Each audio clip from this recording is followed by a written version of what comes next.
No, Marinette, it's not your fault Alix can't come home. It's everybody's fault for the baffling decisions that you all agreed to at that time. She'd be able to at least do short visits with her family if everyone didn't know she had the Miraculous of time. Welcome to my review of the Dark Castle. I got a new mic, can you tell? Even if you say that she has to stay in the time stream because the Rabbit Miraculous is just too dangerous to be allowed out of it, the reason she can't come home isn't because you didn't get the butterfly.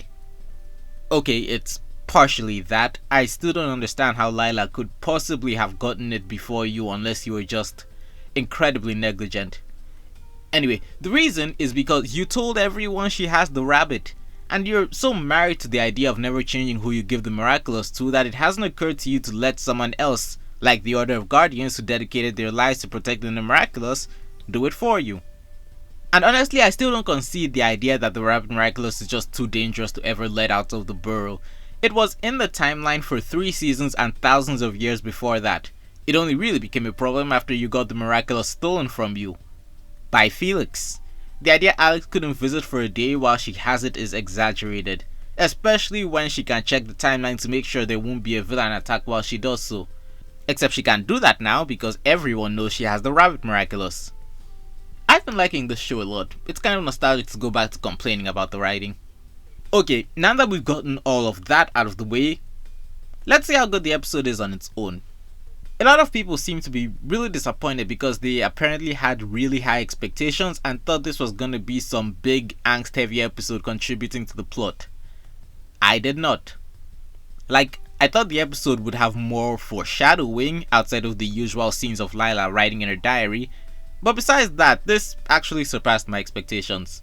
I saw people say it's one of the worst episodes of the show, and truly, early onset dementia is a tragic thing to see infect the fandom. I mean, this season alone has had worse episodes that are solely carried by high emotion despite having significant plot or character issues. No one is convincing me that Were Papas or Illustrator are better episodes than this. I guess a lot of people also thought this would be a more Alix focused episode, but honestly, I take a Marinette focused episode that isn't about Adrien over that any day, unless they were planning on fixing her whole secret identity thing. Because this is the first episode really focusing on Marinette where her problems have nothing to do with Adrien. And it's not like Alix is as lacking in episodes as the rest of the cast. Besides, the episode did have some focus on Alix, just not on Bunnix. Having Marinette think of a way for her friend to attend her birthday party and take on the responsibility of holding the Rabbit Miraculous because she feels guilty about the fact Alix is stuck there is pretty good once I strip all the things I was talking about at the beginning of the video away. Though the moment I read the premise of the episode, I thought, why can't Alix just give the watch to one of her future selves? It's crazy how Marinette was willing to mess with the time stream even after being warned she's not allowed to. Then again, how could she possibly realize that billions would die if she moved the bowl? Makes me wonder if Alix has caused her own extinction level events to learn this lesson. This sequence was morbidly hilarious, by the way. Marinette temporarily causing the apocalypse is one way to emphasize the need to minimize use of the rabbit. This show has such confusing rules about the rabbit that really only exist to make sure it can't fix all their problems. You must not interfere, except for the times when you're totally allowed to interfere. Moving a custard bowl will lead to a series of accidents that will unironically destroy the world, but leaving a note telling Ladybug the answer to a question she could not possibly know so she could defeat a villain, that's fine. It makes the whole thing feel arbitrary, especially considering the first 2 changes don't seem to have had consequences. The entire premise of why Alix being stuck in the burrow isn't so horrible is that she can have fun visiting the past, but if such small changes are bad, how could she possibly be allowed to physically go anywhere?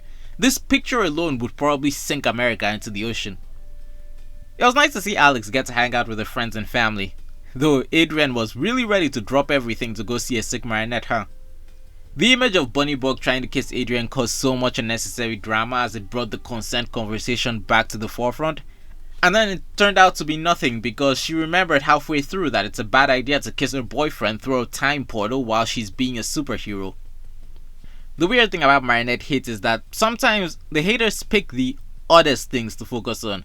Somehow the statue scene was what people kept bringing up in relation to the consent conversation, as if there isn't a scene of her chasing Chat down to kiss him while he's running away, off the vague theory that true love's kiss will cure him. And she didn't even love him at the time.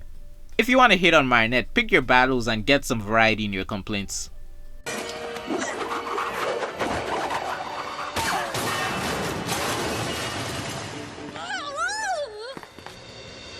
I like that the episode had some small scale fun with the use of time travel, though the closed loop of Bunnybug telling Marinette what to do gives me a headache to think about. Like, at what point did the idea naturally appear in Marinette's head if she just keeps getting told it by herself? Future Marinette ignoring Bunnybug's speech because she basically already knows everything that's about to happen was funny. Did no one at the picnic notice that the Louvre got up and danced away? It got up and danced away. See? It even sounds crazy when you say it. Okay, the villain. We've been bringing back oldies, and Darjenkor is yet another one. I think he might be the one most consistent with his prior characterization, in that he's delusionally insisting on referring to France's history of being a monarchy or something. You know, as if this isn't a country that's pretty much famous for cutting people's heads off for that. I was gonna say that it's just a cartoon villain position, but then I remember that I've been seeing a lot of YouTube posts from someone who seems to genuinely believe the same thing. I almost audibly cheered when Ladybug decided that she wouldn't call anyone to help so they could enjoy the party. Vesperia and Pegasus would have ruined this by ending it immediately. Where the last episode was able to mostly use the extra heroes without killing the fun of the battle, this one just forgoes them entirely for a good old Ladybug and Chat Noir team up. And Ladybug slicing the castle apart was infinitely more interesting than bringing anyone else in would have been. The fight itself was very... cinematic might be too strong a word. I like the atmosphere created by the darker colors, and the whole thing reminded me of God of War as they first started off running through a castle fighting minions before fighting an opponent so big they could run all over them. The biggest flaw though is that it just turned into chasing down the flag at the end. Should have had more suits of armor come out to attack them to give them more to do. Because really, Chrysalis did not give Dark Castle any way to really capture the heroes or go for the Miraculouses. Unless this villain had a completely different purpose than just doing that. Because surely she should have known that they'd be able to dodge him and anticipate that he'd be free eats if the other heroes showed up. Still not as dumb as Monarch creating a villain that can't see or touch anyone though. But if we really dig into that theory I just had right now, then maybe Ladybug not calling in anyone to help might have been for the best, because then if Chrysalis is watching Ivan to figure out if he knows any other heroes, it's probably for the best that none of them left the party to go help her fight the villain. As it stands, while I like this setup a lot, it's only like the third or fourth best fight in the season holistically. Getting this idiot to stop complaining about the Louvre pyramid by informing him that pyramids are a symbol of Egyptian royalty was a smart solution to a stupid problem. We get a shot of Lila talking about how someone wasn't somewhere, indicating that she may have noticed Marinette's absence from the birthday party and be indicating that she's Ladybug. Oh, or maybe she thinks Agreste is Ladybug, that'd be a funny twist. And Adrien did also disappear from the party, which she might have noticed. Then again, it would be just like this show for Agreste to follow the clues and realize who Ladybug is and somehow completely miss that Chat Noir did the exact same things. Wait, why couldn't Mari from a different point in time than the picnic just take the Miraculous so present day Marinette could also attend her friend's celebration? And so we wind things down. Alix affirms that she's happy to be Bunnix. I don't know why when she evidently can't even go out in a way that would slightly move something without destroying the world. But, you know, besides that, it was a good moment between her and Marinette. Mari goes to bed, then jumps to the future to be future Marinette, and then gets sent back in a generally happy ending. I guess the show's run out of mysteries and plot points to set up. This episode was fine. I predictably had some issues with it because, like, come on.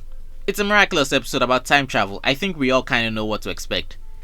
But as just the characters doing a low stakes adventure where there isn't much of a pressing moral in need of teaching, I think it works. One question that's been bugging the fandom though, why isn't Adrien in the end card? Like, the end card got leaked or released really early and it was basically the thing everyone was noticing. Did they just forget to include him? Because the picture includes the cake that was destroyed while he was still at the party. His absence was really the only thing that made me think this might be a significant episode. These end cards do not have to be completely accurate to what happened in the episode. I mean, like I said, the cake is intact even though it got smashed. Also, Agreste is absent too, but that's probably just to feed into theories that she's Lila and left to akumatize Darj and Core. Shout out to my patrons and channel members, A, Skyman, Technopark, and Jarg Evolved. Tell me your thoughts in the comments below, and while you're at it, don't forget to hit the like button, subscribe, and check out my channel for more videos. Thank you, and good day.